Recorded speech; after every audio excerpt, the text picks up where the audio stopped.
Archie's TV Funnies is an animated television series produced by Filmation that aired on the CBS network from 1971 to 1973. Instead of adhering to the previous format of the other Archie animated series with bubblegum pop music and comedy variety skits, this show would focus on Archie and the gang as they ran the local Riverdale television station, where they would report on various news events about town, and in between showcasing different animated segments of popular newspaper comic strips of the day. This is the life! You said it! Oh, shut up! Oh, look at them run! Now we got the pool to ourselves! Get out the cards! Wow, that was a close one. Yeah, wait, look! This is the life, Inspector. The Captain and the Kids, Emmylou, Nancy and Sluggo, the Dropouts, Mullins, Smokey Stover, Broom-Hilda, and Tracy were the comic strips that were featured on the show. The gang would typically show small shorts of each comic strip before capping off the episode with their own story outside of the television station setting. In later episodes, the Archie gang would travel outside the confines of the news reports and could also be seen serving up game shows, soap operas, and talent shows at the TV station.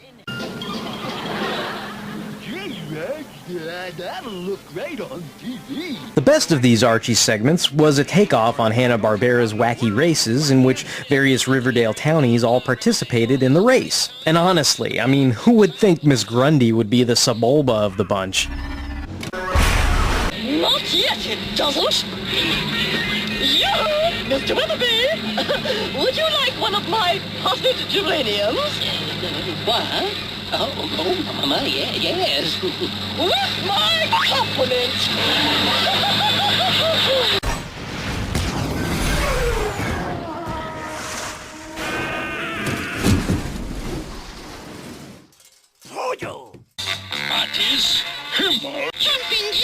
The Captain and the Kids started out as a comic strip titled The Katzenjammer Kids on December 12th, 1897. Created by Rudolph Dirks, The Captain and the Kids featured Hans and Fritz, two rebellious twins, and their mother Mama, who were often at odds with their captain, a shipwrecked sailor who was like their surrogate father, and der Inspector, a grandfatherly official from the school system. When Dirks left the series to take a break, the newspaper went and continued the strip without him anyway. This eventually led Dirks, upon his return, to create a competing strip with the same cast, first called Hans and Fritz, and eventually titled The Captain and the Kids. The animated segments adapt the Captain and the Kids' trademark hijinks and thick German accents faithfully into the letter. Pain is light.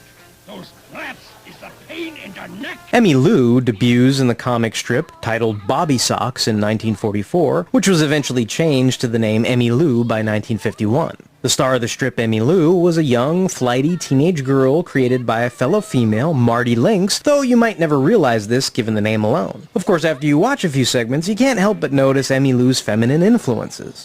I can't stand him. He's the most awfulest boy in the whole world. Good riddance. What are you doing? Throwing away all of Alvin's love letters. Archie, all that boy can do is argue. Ooh, I could just smash him. Hulk smash, little man! You're absolutely right about Alvin, Emmylou. Emmylou, you just had a fight with Alvin and you're humming? How come? Because whenever we have a terrible fight, it's so much fun making up. Nancy first appears in the January 2nd, 1933 strip titled Fritzy Ritz.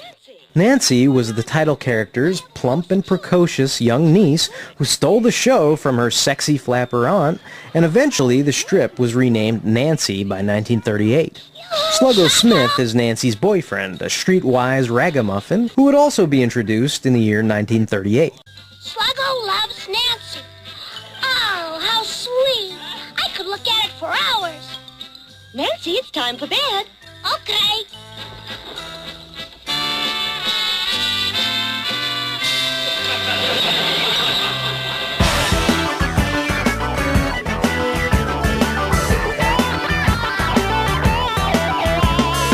The Dropouts strip first ran in the year 1968, a gag strip created by Howard Post, where the two main characters, named Alf and Sandy, are stranded on a desert island. However, the two are far from alone on the island, and most of the gags arise from poking fun at the natives' similarity to modern Western civilization. You may be also interested to know that Howard Post was the creator of a favorite prehistoric adventure comic book of mine called Anthro for DC Comics. Back to the Dropouts animated segments on TV Funnies, it sounds as if the character Alf was sort of channeling Jimmy Stewart in his performance. I got one too. I think we're both hooked into the same one. Moon Mullins comic strip started on June 19th in the year 1923. The aspiring rough-and-tumble prize-fighter was created by Frank Willard. On the show, he was often seen with his kid brother named K.O. Hey, Moon, the circus is in town. Can we go? No, I cannot afford it. Ah, Moon. The answer is no. Now beat it, kids. Hey, that's the guy that... Come on, honey, we're on. Smokey Stover's comic strip began on March 10th, 1935. This featured the adventures of a screwball fireman created by Bill Holman. Smokey Stover's catchphrase was, "Where there's foo, there's fire," which eventually down the line led to the term Foo Fighter, being used by World War II pilots to describe UFOs, and eventually became the name of David Grohl's band, the Foo Fighters.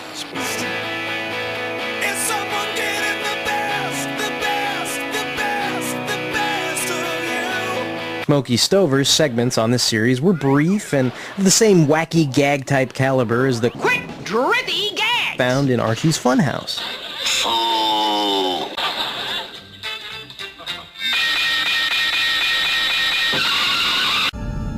It's a transformer.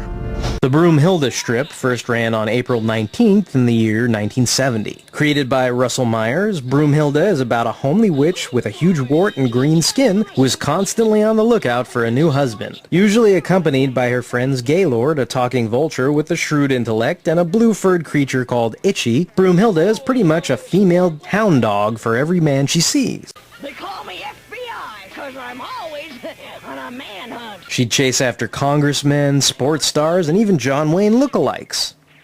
Yours truly is tired of being lonely. Appear before me, my one and only. Well, hasta mañana.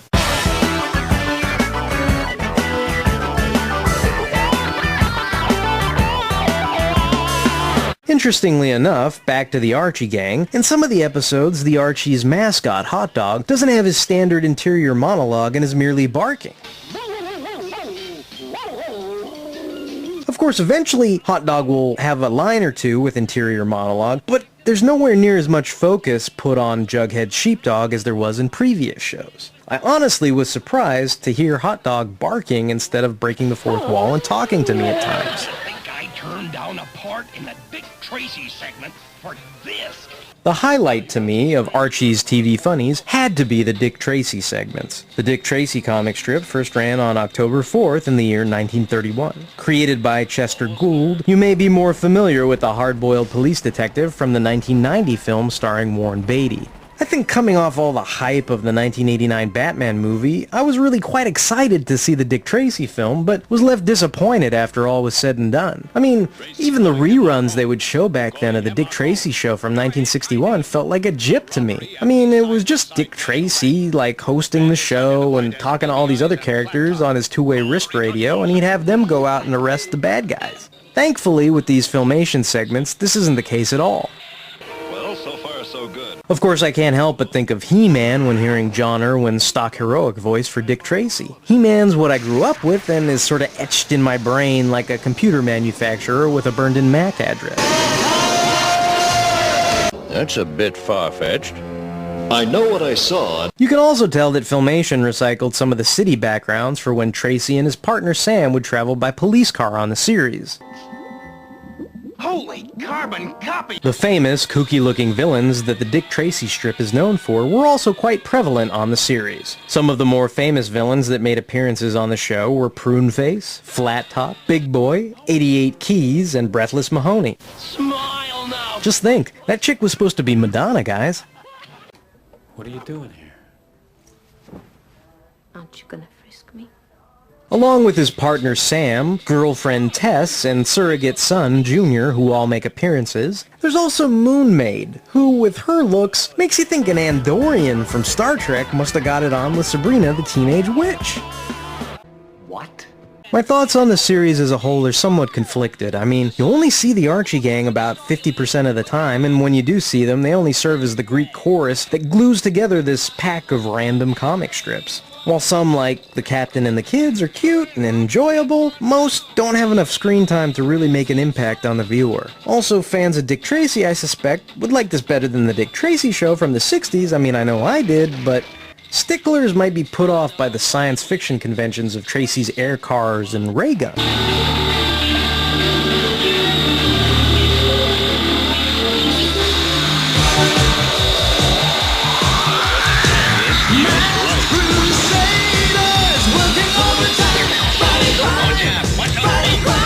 Ultimately, unless you're a hardcore fan of Archie, I think you could probably skip this show.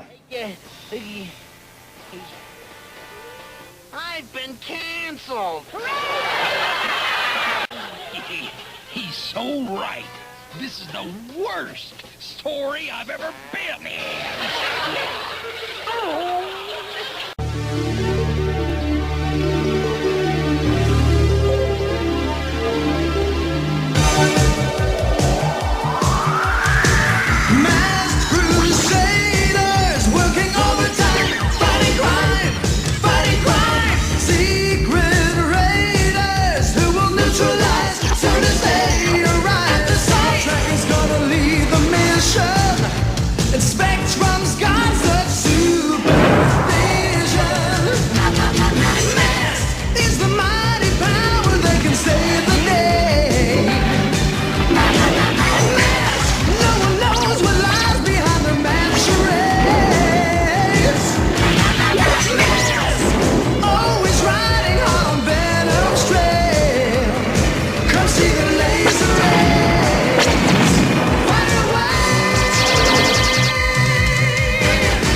Smash, little man!